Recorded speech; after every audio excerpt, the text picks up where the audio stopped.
Welcome to the Modern Intimacy Podcast, a show about mental health, sex, relationships, education and tips, and those private things we need to talk about more publicly without restrictions. I'm your host, Dr. Kate Balestrieri. A licensed psychologist, certified sex therapist, packed couples therapist, and sex addiction therapist, I know that mental health is directly tied to the quality of our relationships and our sex lives. I'm passionate in my desire to smash stigmas and shine a light on societal issues that may be negatively affecting our lives, relationships, and sexuality. During this podcast, I will also give you practical answers and insights to questions you've been wondering about. We should all have fulfilled, happy lives, and we get there by erasing shame, consciously digging deeper, building healthy connections, and by getting curious together. Thanks for joining me. Let's get started. Hi, everyone. Thanks for joining me on this episode of the Modern Intimacy Podcast. I'm so excited for our guest today, Keeley Rankin. Keeley's been featured in publications like the Huffington Post, Oprah Magazine, and she calls herself a pleasure advocate and sexy-preneur. By trade, Keeley is a sex and relationship coach based in San Francisco, and she works with individuals and couples who want to embrace their innate desires, build sexual confidence, and fully realize their sexual potential. Keeley, thanks so much for being here with me today. Oh, thank you so much. I'm really excited to be here and chat with you. I am too, and really excited to talk about our topic, sex clubs.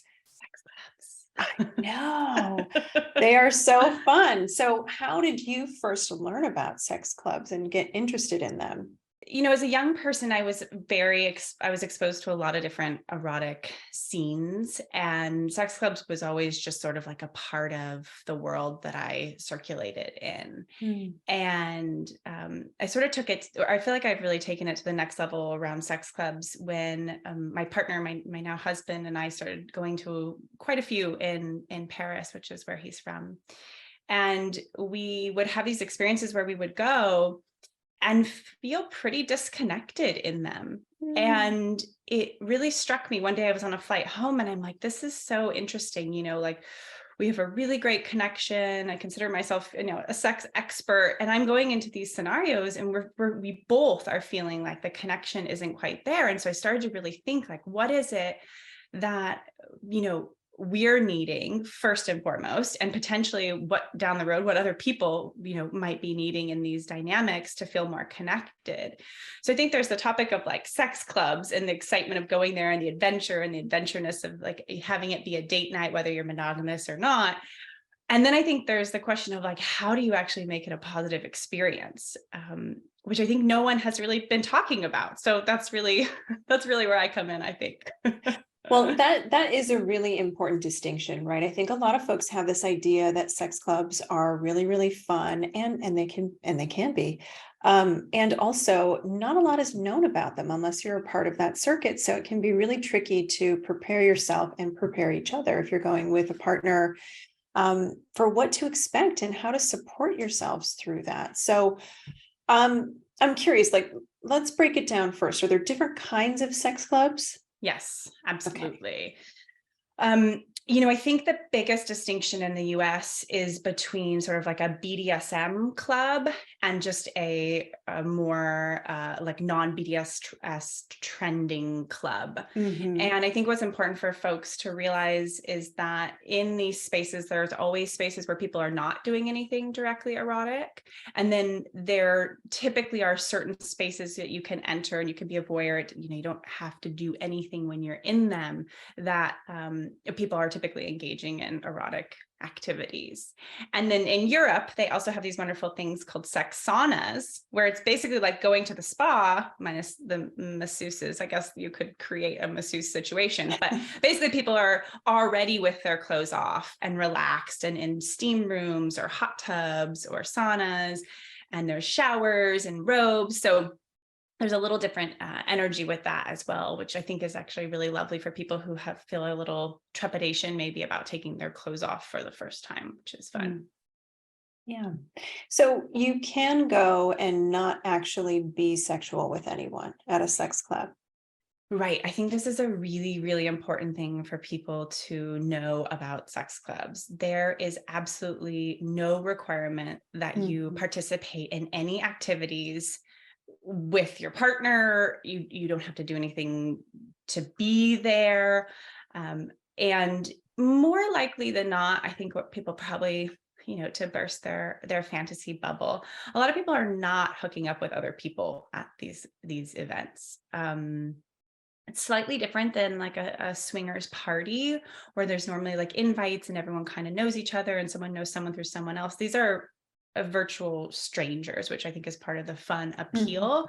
But really, depending on the evening that you go, it's just like any bar. You may go to a bar one night and see three people you think are really sexy you want to talk to, and you may go to a bar and see no one that you want to talk to. So I think really preparing yourself for like anything could happen. And if you're going with a couple, is like, how do we negotiate that in the moment, whether or not we're interested in exploring with other people or not? But yes, Mhm. you can absolutely just go and watch. And for a lot of folks that are there, that is actually really sexy to know that other people are watching them. That's kind of part of why they, I think what draws people into those spaces being watched. Absolutely. Absolutely. That's one of the questions I get asked so much when people are new to this kind of play is, won't people there think I'm strange if I'm just there watching? Is that Creepy, okay? Or does that make right? me creepy? Yeah. Yeah. And I love that you highlighted that, because so many of the folks there really do enjoy being witnessed in their Absolutely. erotica. And so this is a place where people can scratch a lot of different kinds of itches, if you will, and explore what it means to step outside of the box, even if you're not ready to behaviorally put something into play. Right, right, absolutely. And that's one of the things I talk with couples about. So I created this idea called before and after sessions. So essentially, I meet clients mainly in Paris, just because that happens to be the place that I like to help folks explore. And we meet for 3 hours before, and we do before sessions, and then I help them decide their intentions and flesh out all these different pieces, which club they want to go to, different styles, and then meet with them after to sort of process what went on, what was successful, what they would want to be different. And I think there's a really important part of, preparing for anything could happen and what are our boundaries. And it is obviously a very different experience than just going to a nightclub, but you could keep it that way if you wanted to. Like you Mhm. could go to a sex club, especially a lot of the ones I'm thinking of in Paris, and not actually even ever enter into the room where people are engaging, in erotic activities. Mm. Do you have to be a part of a couple or a dyad or a team of people to go, or can you go as a single person? So this really depends on the particular club or spa that you're going to and their night that they have. So a lot of times there'll be like men's nights, women's nights, couples nights, themed nights.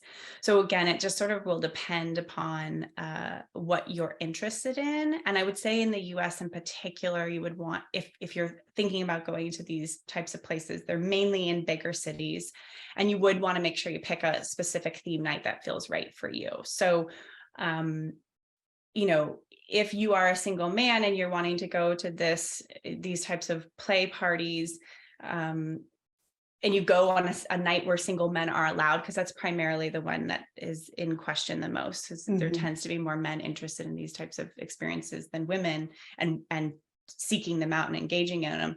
The vibe will probably feel pretty different. If there's a lot of single men walking around versus couples, it's definitely a different energy level. Yeah. What, if anything, should people be cautious about when they're going to a play party at a sex club, in your opinion? I think the biggest hiccups come when there's a mismatch of the fantasy, especially Mhm. in couples. Mhm. So one, they haven't really thoroughly talked this out. Sort of typically, more or less, one person's leading the charge, the other person's kind of like going along because it seems like something they might want to be interested in. And then there can be a mismatch once they get in, and there can feel like potentially agreements were broken, trust is broken, jealousy gets created. And so I think the most important thing is to have conversations with whomever you're going with about what you imagine your boundaries are and what you're hoping will happen. and know that you can always revisit those to make it more comfortable for everybody. Yeah. So smart. I think it's so important to prepare for the unexpected, but also to prepare for everything you can expect, right? Right. And that's going to change every time people go to one of these because they'll become more familiar with their own experience as they're in these different settings and also their evolving needs, wants, and limits. And Absolutely. what you like the first time that you go may be very different from what you want or like the 10th time you go. Absolutely. And I normally recommend, like, if someone's never been to these types of events before, like, start slow. Like, just have a Mhm. plan just to go with each other, experience it, and see how you feel after. You don't have to go and plan to engage in sex with other people. You can, it doesn't have to be all or nothing. Mm. And I think that's where people can also get a little tripped up. Like, we're going, I have to make this be the one time that we're going. It has to Mhm. be perfect or the best. Versus, like, can you just take little baby steps and see how it feels? Yeah. I think in couples where that sort of difference in readiness is very apparent, it's in my experience usually the situation where one partner has really wanted this for such a long time and the other partner has maybe been open to it but hasn't been ready to say yes or to pull the trigger and go. And so when they get there, there's all of this pent up anticipation, and the partner who's been waiting a little bit longer and is really enthusiastic can feel really, really excited and almost like they've got to make the most of the moment in case their partner never says yes again. Right. So I really can understand how people can get themselves into a really different cadence and pace than their partner. So Mhm. it's so important to remember that when you're going, if your partner's a little less enthusiastic than you are, it's probably a great idea to align with their pace, because when you go really fast, or if you want to jump in because you've been ready, you've been waiting, your partner might feel really pressured, or like their needs are not being taken into consideration, which can actually result in them pumping the brakes on things a little bit more. Right, absolutely. Right. If you've been fantasizing, imagining this for 10 years, and now you're finally here and you're getting to go, and you're wanting to just jump in and your partner is not quite ready. Yeah, it definitely can create these dynamics where one person may say, "Hey, I'm never going again with you." And it's like, there can sometimes be things like, well, I opened up and I did this thing with you and it wasn't fun for me, so I'm never going again. And that's really why I wanted to create this way of thinking about sex clubs with the before and after sessions. Is it's like we can talk about all of the angst on both ends. Like, I'm afraid we're going to go once and she's never going to want to go again, so I've got to get it all in now. Or from the other partner's end of like, I have a lot of trepidation. I don't know how I'm going to feel when I'm in there. What if my partner wants to have sex and I don't want to have sex? Like, how do I handle that boundary? How do I hold Mhm. myself in that? And then what happens on the other side? Because the truth is, you're opening up completely new territory, which is part of what makes it so exciting and fun. Uh-huh. And you're opening up completely new territory. So anything could happen. It's so true. It's so true. Well, what are some of the things that people might take into consideration when it comes to consent, right? Because one of the fears I hear a lot is, how do we negotiate consent in a party like that where it might sort of kill the vibe if we go into a long conversation about something? Right. So most of the time, in every club I've ever been into, there is rules that they will ask you to sign prior to entering. So there will be a consent list that will just be the general rules of that establishment. And I do often recommend that people go to the website of whatever place they're planning on attending and looking over those, making sure they understand them before they go. Because you're a little pent up when you're standing outside, like handing over your money, like, I'm nervous, and like, lots of stuff can be going on. So it's good to read them ahead of time just so you know them. And negotiating boundaries is an important part of safety, and people cannot feel safe unless Mhm. they feel really secure in what that boundary that they're agreeing to is. So I really caution people away from this idea of like, if you spend too much time talking about safety practices, it won't be sexy. Like, if that's the case, it's a good chance that wasn't going to be that sexy of an experience in general. I think it is good though, either alone or going with a partner, that you understand if it's, what the agreement environments actually are, and really being aware of the ability to say no. I mean, if you cannot say no in dynamics, you can truly never say yes, because So true. so it's, I think, really being aware of those different boundaries that you may have, or curiosities that you may have, and feeling like at any point there's freedom to say that. And I think the piece too that people forget is, like, these are real humans. This is a real human experience. These aren't robots.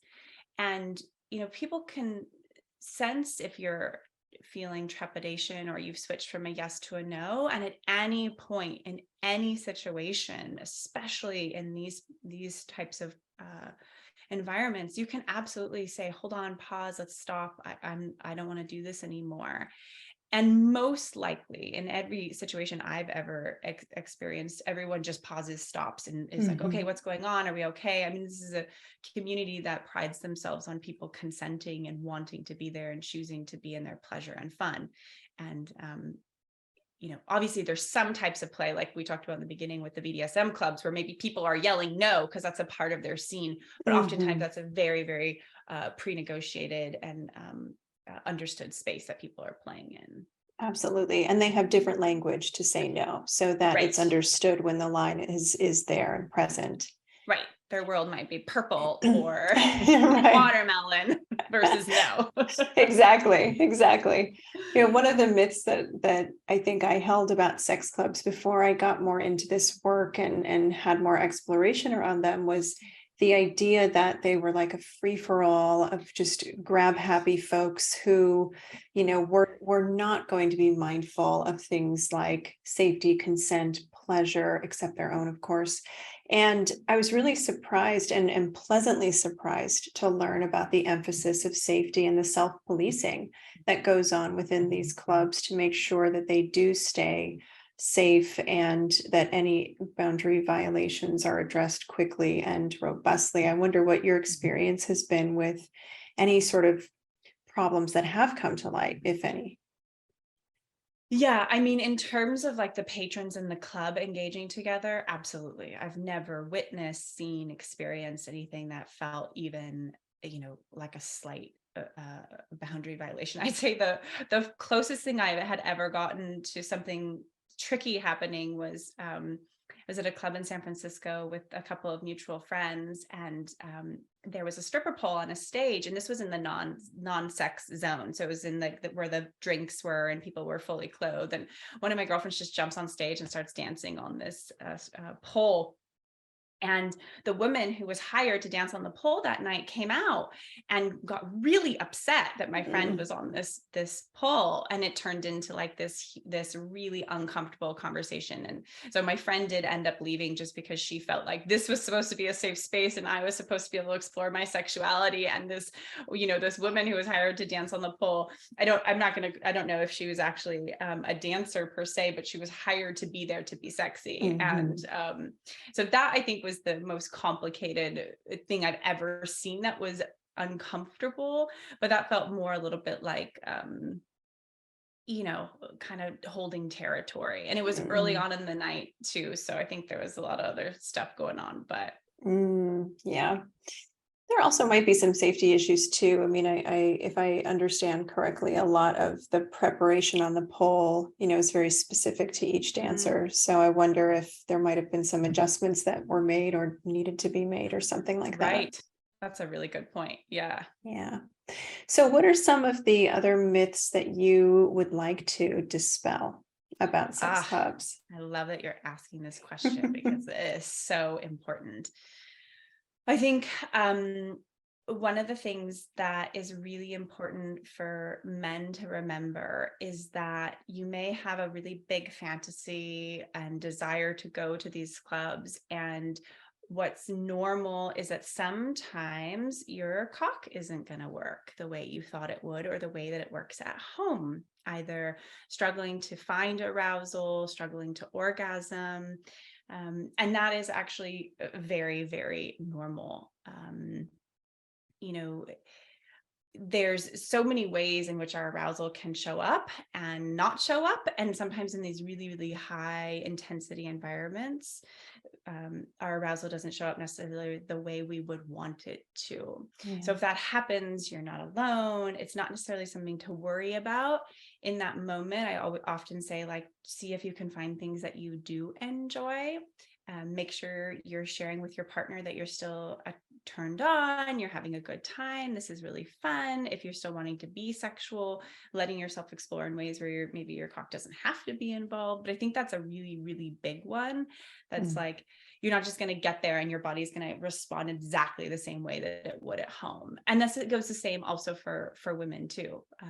Like I was sharing in the beginning, why I started to really look into sex clubs and making these better experiences for myself and for other people, was that mismatch of connection or just not feeling as in tuned. So it goes sort of right along with it.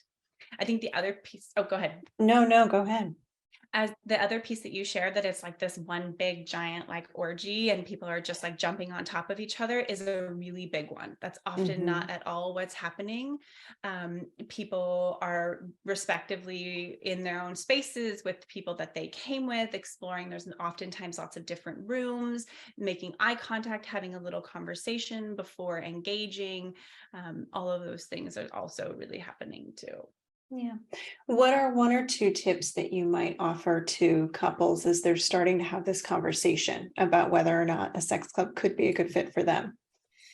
Yeah, I would say it's one of my biggest pet peeves is when people present an idea to someone and then just say, what do you think about it? So if you're coming to your partner and saying, like, I am curious about sex clubs, I really want to advise you to actually share what it is specifically that you are curious about first. Be vulnerable, go deep, say exactly what it is you're curious about, and then say, I don't know if you've ever thought about this, but I'd love to hear your thoughts either now or over the next couple, of weeks, or however you're thinking about it.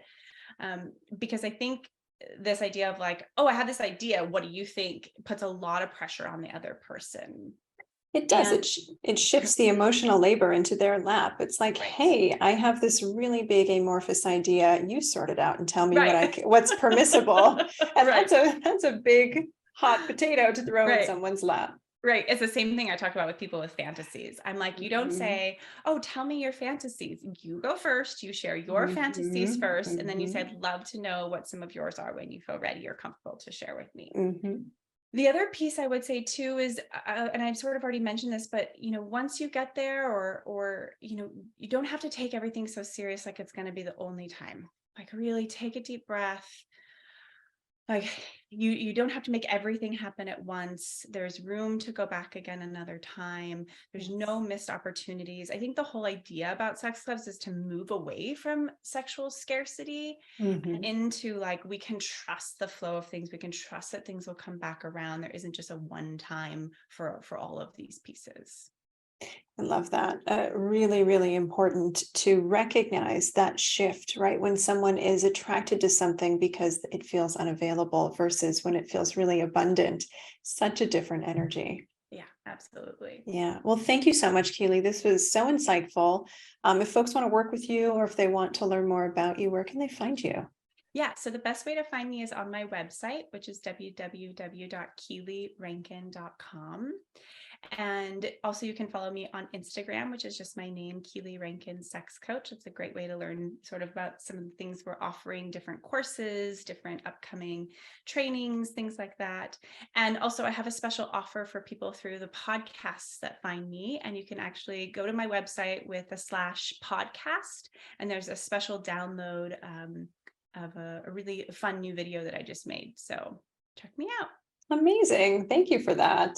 Yeah. Well, thanks everyone for listening to this episode of the Modern Intimacy Podcast. Stay tuned next time for more. Thank you for listening to the Modern Intimacy Podcast. On Instagram, follow me at Dr. Kate Balestrieri and at The Modern Intimacy. On TikTok, check me out at Dr. Kate Balestrieri and on Twitter at Kate Balestrieri. Everyone has questions about mental health, sex, and relationships. Send yours to me via DM on Instagram or email them to questions@modernintimacy.com and I'll answer some at the end of each episode. Visit the website, modernintimacy.com, to schedule a consultation with a member of our team or to sign up for our newsletter. Let's meet back here next week. New episodes air every Tuesday. Reminder, this podcast is for education and entertainment purposes only and is not a substitute for mental health services.